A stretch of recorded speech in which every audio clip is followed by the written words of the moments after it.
परिचय। आदित्य, तुम क्या कर रहे हो? मैं अपनी पसंदीदा चित्रकथा पढ़ रहा हूं।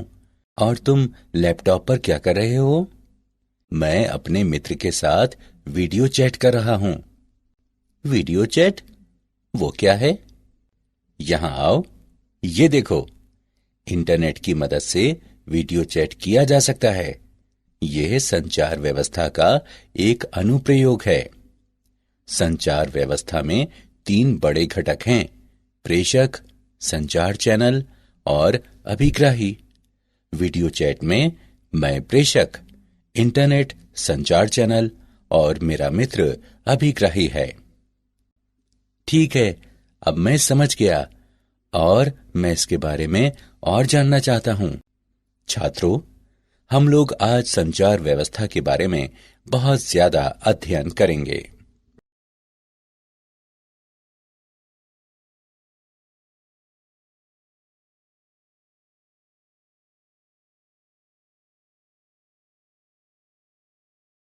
उद्देश्य। इस पाठ के अंत में आप निम्न करने में सक्षम हो जाएंगे: संचार व्यवस्था के अवयवों को जानना, मौलिक शब्दावलियों का वर्णन करना, सिग्नलों की बैंडविड्थ का वर्णन करना, प्रेषण माध्यम की बैंडविड्थ को समझना, विद्युत चुंबकीय तरंगों के संचरण का वर्णन करना, मॉडुलन और इसकी आवश्यकता को जानना, आयाम मॉडुलन का वर्णन करना और आयाम मॉडुलित तरंग के उत्पादन और संसूचन का विश्लेषण करना।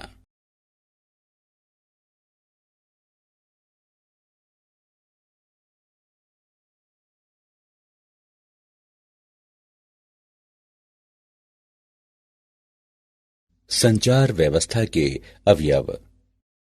संचार का मतलब है एक स्थान से संदेश भेजना और दूसरे स्थान पर किसी माध्यम से उसे प्राप्त करना। किसी संचार व्यवस्था में मूल रूप से 3 अवयव होते हैं: प्रेषित। प्रेषित्र संदेश सिग्नल को उपयुक्त सिग्नल में परिवर्तित करता है, जो उपयुक्त माध्यम से होकर गुजरता है। संदेश चैनल कहलाता है।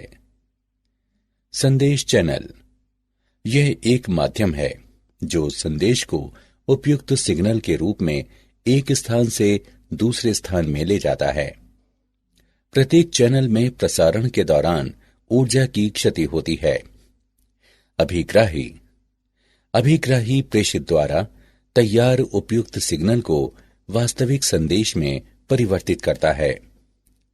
अभिग्राही प्रेषण क्षति के लिए सिग्नल के प्रवर्धन सहित संचालन का प्रतिफल है। अभिग्राही प्रेषण हानि के लिए क्षतिपूर्ति कर सिग्नल के प्रवर्धन सहित इसका संचालन प्रेषित्र द्वारा विपरीत सिग्नल प्रक्रिया के लिए विमॉडुलन और कूटानुवाद करता है। संचार व्यवस्था के 2 मूल ढंग हैं: बिंदु से बिंदु तक। एक एकल प्रेषित्र तथा एक अभिग्राही के बीच के संयोजन से होकर संचार होता है। प्रसारण।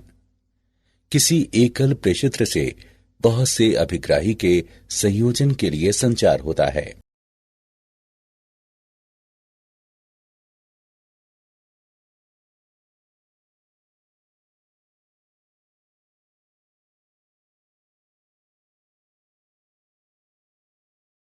मूल शब्दावलियां। ट्रांसड्यूसर। ट्रांसड्यूसर एक यंत्र है जो ऊर्जा को एक स्वरूप से दूसरे स्वरूप में परिवर्तित करता है। संचार व्यवस्था में आमतौर पर प्रेषित्र के निर्गत वाक पर विद्युतीय सिग्नल में संदेश सिग्नल के अनुरूप परिवर्तन और फिर अभिग्राही के निर्गत वाक विद्युत सिग्नल से संदेश सिग्नल में रूपांतरण की मांग रहती है। सिग्नल प्रेषण के लिए विद्युतीय या प्रकाश की स्वरूप में से जिसमें भी उपयुक्त हो सूचना का रूपांतरण सिग्नल कहलाता है। सिग्नल अनुरूप अथवा अंकीय हो सकते हैं। रव वो अवांछनीय सिग्नल जो संचार व्यवस्था में प्रेषण तथा संदेश के अभिग्रहण सिग्नल में विक्षोभ का प्रयास करते हैं, रव कहलाते हैं। क्षीणता, किसी माध्यम से संचरण के समय सिग्नल की प्रबलता में क्षति को क्षीणता कहते हैं। प्रवर्धन, किसी इलेक्ट्रॉनिक परिपथ के उपयोग द्वारा सिग्नल की क्षमता बढ़ाने वाली प्रक्रिया प्रवर्धन कहलाती है। संचार चैनल में क्षीणता के कारण होने वाले क्षय की क्षतिपूर्ति के लिए प्रवर्धन आवश्यक है। परास, यह स्रोत तथा लक्ष्य के बीच की वो अधिकतम दूरी है जहां तक सिग्नल को उसकी पर्याप्त प्रबलता से प्राप्त किया जाता है। बैंडविड्थ या बैंड चौड़ाई, बैंड चौड़ाई से हमारा तात्पर्य उस आवृत्ति परास से है जिस पर कोई उपकरण प्रचालित होता है अथवा स्पेक्ट्रम के उस भाग से होता है जिसमें सिग्नल की सभी आवृत्तियां विद्यमान हैं। पुनरावर्तक, पुनरावर्तक अभिग्राही तथा प्रेषित का संयोजन होता है। पुनरावर्तकों का उपयोग किसी संचार चैनल के परास को विस्तारित करने के लिए किया जाता है।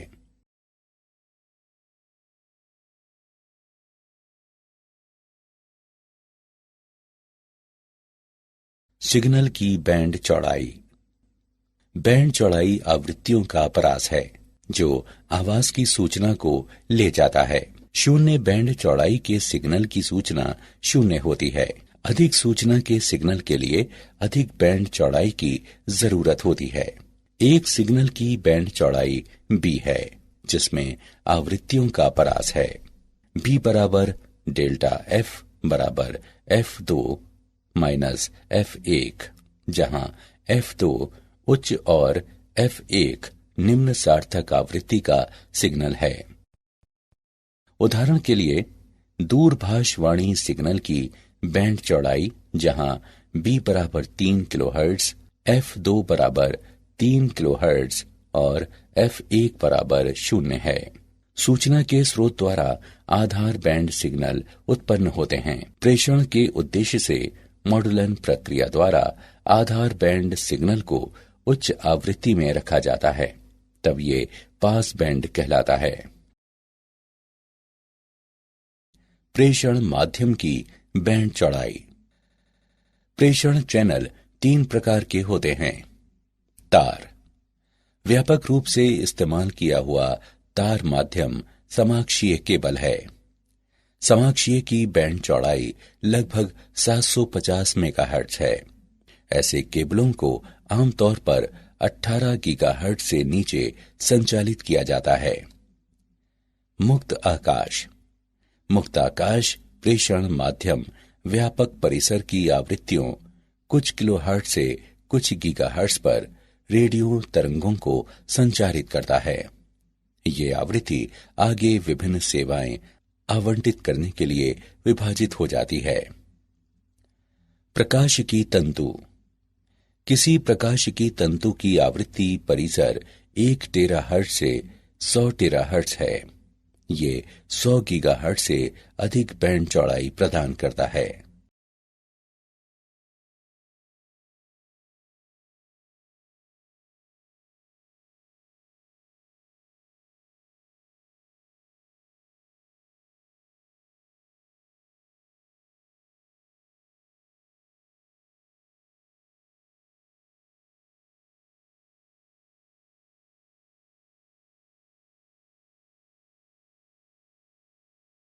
वैद्युत चुंबकीय तरंगों का संचरण, पृथ्वी का वायुमंडल गैसीय पर का रोमांचक परास प्रस्तुत करता है जिसमें वैद्युत चुंबकीय तरंगों को विभिन्न आवृत्तियों में विभिन्न मार्गों पर संचरित करता है। वैद्युत चुंबकीय तरंगों को 3 प्रक्रियाओं के माध्यम से प्रेषित किया जा सकता है: भूतरंग संचरण, व्योम तरंग संचरण और आकाश तरंग संचरण।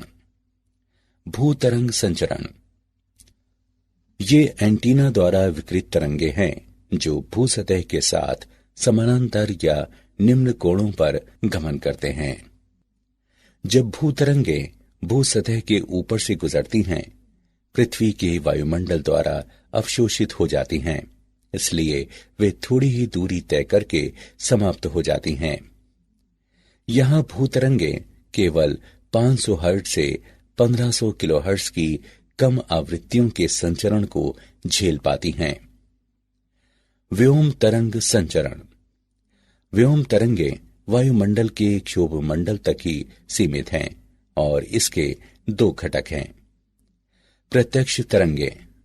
ये तरंगे प्रेषण से अभिग्रहण एंटीना तक सीधे भ्रमण करती हैं। परावर्तित तरंगे। ये तरंगे प्रेषण एंटीना से पृथ्वी तक भ्रमण करती हैं और यहां से अभिग्राही एंटीना तक परावर्तित हो जाती हैं। आकाश तरंग संचरण। ये किरणें एंटीना द्वारा बड़े कोण पर विकिरित होकर ऊपर की ओर जाती हैं और आयन मंडल से परावर्तित होकर अभिग्राही एंटीना तक पहुंचती हैं। रेडियो तरंगों का क्षोभ मंडल परावर्तन द्वारा आकाश तरंग संचरण के लिए आवृत्ति परिसर कुछ मेगाहर्ट्ज से 30 मेगाहर्ट्ज तक का होता है। आयनित परतों का अपवर्तित सूचकांक आवृत्ति पर निर्भर करता है और ये 1-81 का मूल विभाजित वर्ग f के बराबर होता है। उदाहरण। आइए हम एक उदाहरण लेते हैं। एक टीवी टावर की ऊंचाई 200 मीटर है। यदि टावर के आसपास का औसत जनसंख्या घनत्व 1800 वर्ग किलोमीटर है, तो ये टीवी प्रसारण कितनी जनसंख्या को आच्छादित करेगा? दिया गया है पृथ्वी की त्रिज्या 6400 किलोमीटर है। हम इसके हल को जानते हैं। दिए गए मान हैं h बराबर 200 मीटर, जनसंख्या घनत्व 1800 प्रति वर्ग किलोमीटर, पृथ्वी की त्रिज्या 6400 किलोमीटर। प्रेषण का परास दिया गया है d बराबर मूल 2HR। अब मान रखने पर और इसकी गणना करने पर हम पाते हैं d बराबर 5.06 गुणा 10 पर घातांक 4 मीटर। प्रेषण द्वारा आच्छादित क्षेत्रफल बराबर पाई d वर्ग। जनसंख्या आच्छादित बराबर क्षेत्रफल गुणे जनसंख्या घनत्व। अब मान रखने पर और इसकी गणना करने पर हम पाते हैं 1.447 गुणा 10 पर घातांक 7। यहाँ 1.447 गुणा 10 पर घातांक 7 जनसंख्या को ये टीवी प्रसारण आच्छादित करता है।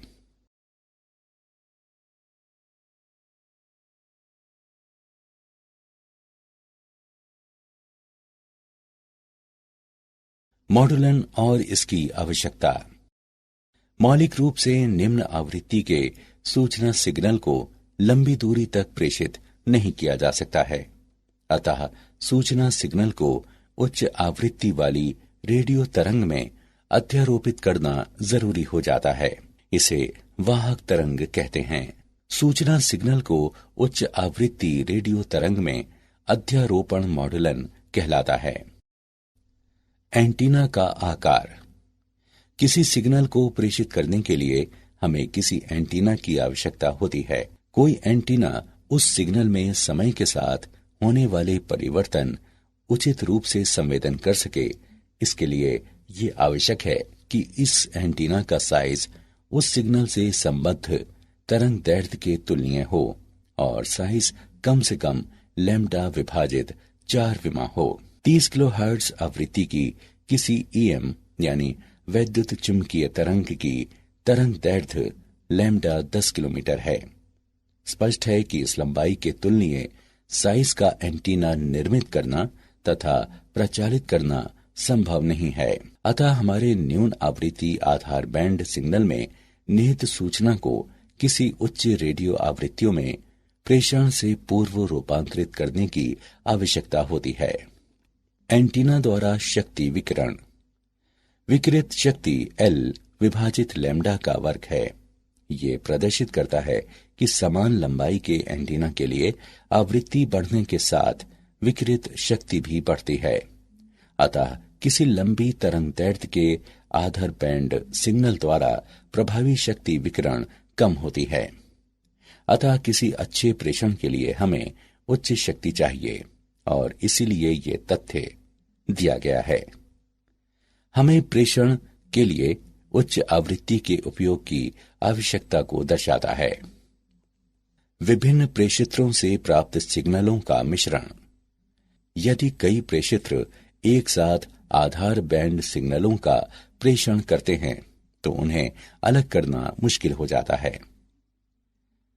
अतः प्रेषण से पहले मूल निम्न आवृत्ति आधार बैंड सिग्नल को उच्च आवृत्ति तरंग में रूपांतरित करने की आवश्यकता होती है, ताकि रूपांतरित सिग्नल में उन सभी सूचनाओं का समावेश हो जो मूल सिग्नल में समाहित थी। एक ज्या वक्रीय वाहक तरंग को इस प्रकार प्रस्तुत किया जा सकता है। ct बराबर AC साइन ओमेगा CT जमा 5। मॉडुलन के 3 प्रकार होते हैं: आयाम मॉडुलन, आवृत्ति मॉडुलन और कला मॉडुलन।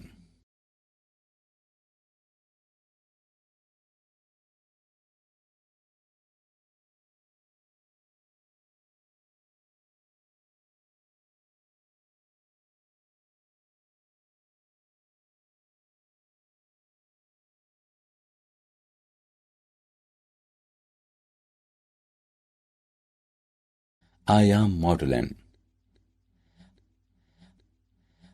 हम विचार करें, वाहक तरंग और मॉडुलन तरंग निम्न द्वारा प्रस्तुत किए जाते हैं: VCT बराबर VC sine omega CT, VMT बराबर VM साइन ओमेगा MT। जब एक वाहक का मॉडुलित आयाम है, तत्क्षण मॉडुलन वोल्टेज VM वाहक आयाम VC पर आरोपित होता है। जब मॉडुलन वर्तमान रहता है, तब वाहक का आयाम इसके तत्क्षण मान पर निर्भर करता है। आयामित वाहक तरंग दिया हुआ है: VC plus VM sine omega MT गुणे ओमेगा CT।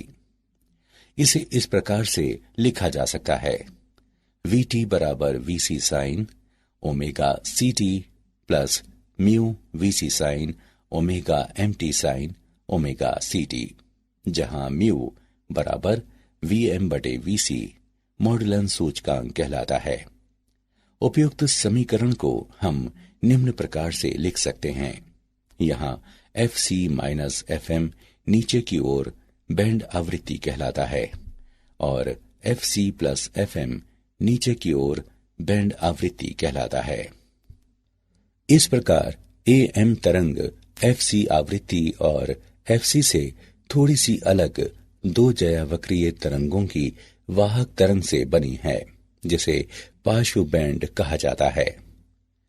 आयाम मॉडुलक के लिए आवश्यक चौड़ाई बैंड मॉडुलक सिग्नल की 2 गुनी आवृत्ति होती है। आयाम मॉडुलित तरंग को उत्पन्न करना। यहाँ मॉडुलक सिग्नल को वाहक सिग्नल से जोड़ा जाता है, जिससे XT सिग्नल प्राप्त होता है। यह सिग्नल वर्ग नियम युक्ति से होकर गुजरता है, जो अरेखीय युक्ति है और जो निम्न निर्गम देता है, जहां B और C अचर हैं। सिग्नल बैंड पारक फिल्टर से होकर गुजरता है, जो DC और ज्या वक्रीय आवृत्तियों ओमेगा M, 2 ओमेगा M और 2 ओमेगा C का परित्याग करता है और आवृत्तियां ओमेगा C घटा ओमेगा M और omega C plus omega M को कायम रखता है। इसलिए बैंड पारक फिल्टर का निर्गम एक AM तरंग है। निम्न शक्ति पर मॉडुलित सिग्नल प्रेषित नहीं हो सकता है।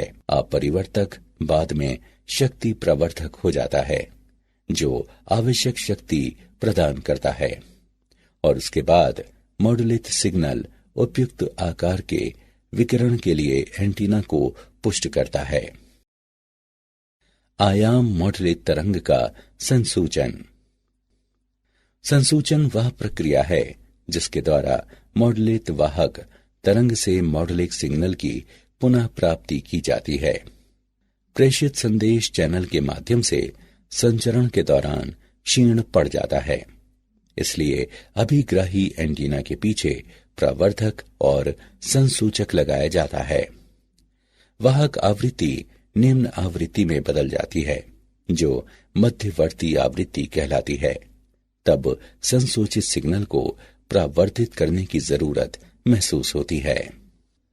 मॉड्यूलेट सिग्नल दिष्टकारी से होकर गुजरता है।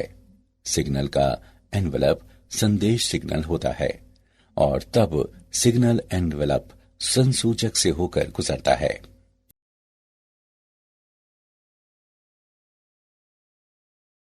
क्या आप जानते हैं, कूट लेखक विद्युत सिग्नल को इसके प्रेषण से पहले कूट में बदल देता है।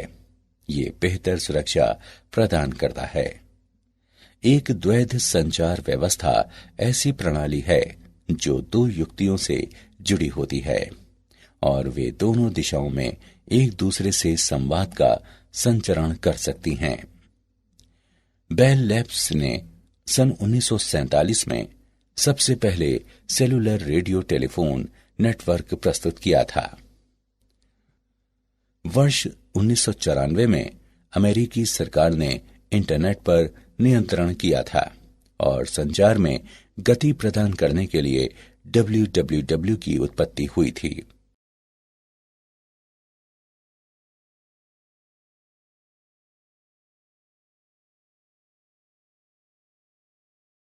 सारांश।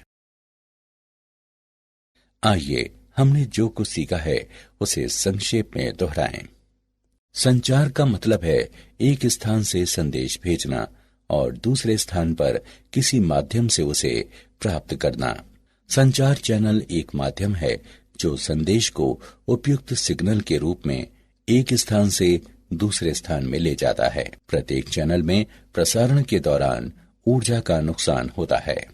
संचार के लिए वैद्युतीय या प्रकाशिकी स्वरूप जो उपयुक्त हो, उसमें सूचना को बदलने की प्रक्रिया सिग्नल कहलाती है।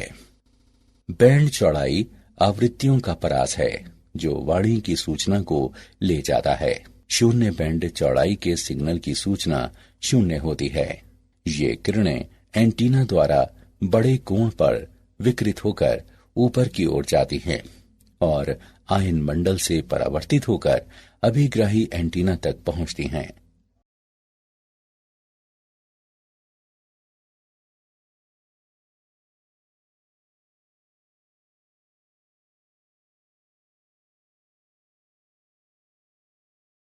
सूचना सिग्नल का उच्च आवृत्ति रेडियो तरंग में अध्यारोपण मॉड्यूलन कहलाता है। आयाम मॉड्यूलन के लिए मॉड्यूलक सिग्नल की आवृत्ति को दोगुनी करने के लिए बैंड चौड़ाई की आवश्यकता होती है। संसूचन वह प्रक्रिया है जिसके द्वारा मॉड्यूलित वाहक तरंग से मॉड्यूलिक सिग्नल की पुनः प्राप्ति की जाती है।